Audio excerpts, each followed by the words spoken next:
السلام علیکم پیارے دوستو۔ انسان کا 1 منٹ کا شدید غصہ مدافعتی نظام کو 4 گھنٹے کے لیے کمزور کر سکتا ہے۔ زیادہ پالک کھانے سے بلڈ پریشر کی بیماری میں اضافہ ہوتا ہے۔ ایک بزرگ نے ایک عورت کو نصیحت کی، اگر تمہیں اپنے شوہر کی کوئی بات بری لگے، اس کی اچھائیوں کو یاد رکھنا، برائیاں نظر انداز کر دینا۔ ماہواری میں درد زیادہ ہو تو کچے پھل کھانے سے درد میں کمی آ جائے گی۔ دیسی گھی گرم کر کے چاڑنے سے درد میں کمی آ جاتی ہے۔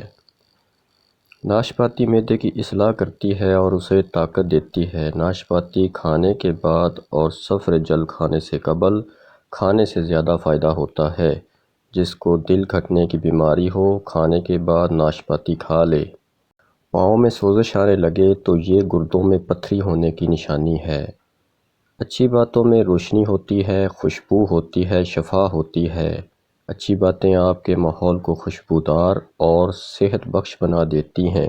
ہری مرچ منہ کی بدبو ختم کرتی ہے، دل کے امراض سے بچاتی ہے، جوڑوں کے درد میں آرام، جگر کے لیے فائدہ مند ثابت ہوتی ہے۔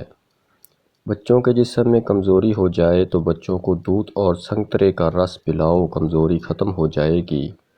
صبح نہار منہ 1 کھانے کا چمچ شہد، آدھے لیمو کا رس 1 گلاس پانی میں ملا کر پینے سے وزن بہت جلدی کم ہو جاتا ہے۔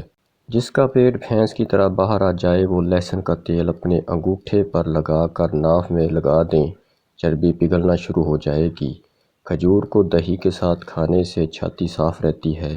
اگر آپ سوتے وقت غرارے لیتے ہیں، سونے سے پہلے گرم پانی میں نمک ڈال کر غرارے کریں۔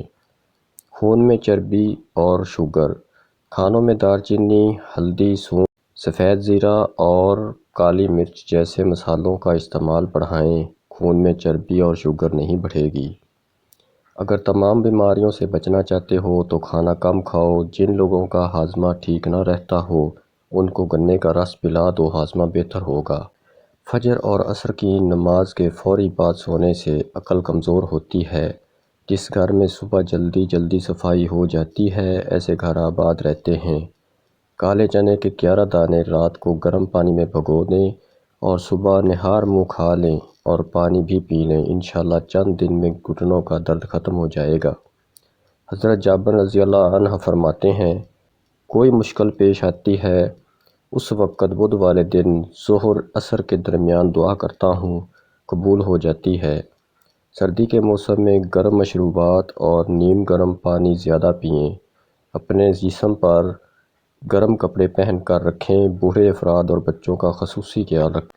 بڑھاپے کی وجہ سے آواز کانپنے لگے تو ملٹھی میں گوشت ڈال کر تھوڑا سا کھا لیا کرو، آواز کانپنا بند ہو جائے گی۔ لہسن کھائیں، وزن گھٹائیں۔ دوپہر اور رات کھانا کھانے کے بعد 1 کاش لہسن استعمال کریں، وزن کم ہونا شروع ہو جائے گا۔ اجزاء والشافی نسخہ: روغن دار چینی 12 گرام، روغن لونگ 12 گرام، روغن مال کنگنی 24 گرام، کسٹرڈ 24 گرام۔ اس نسخے کو تیار کرنے کی ترکیب ضرور سن لیں۔ ان تمام چیزوں کو آپس میں ملا لیں۔ 4 قطرے روزانہ سونے سے پہلے اپنے عضو خاص پر مل لیں، چند دنوں کے اندر عضو خاص کے مسائل ختم ہو جائیں گے۔ ویڈیو اچھی لگی ہو تو ویڈیو کو لائک کریں، شیئر کریں اور چینل کو سبسکرائب ضرور کر لیں۔ شکریہ۔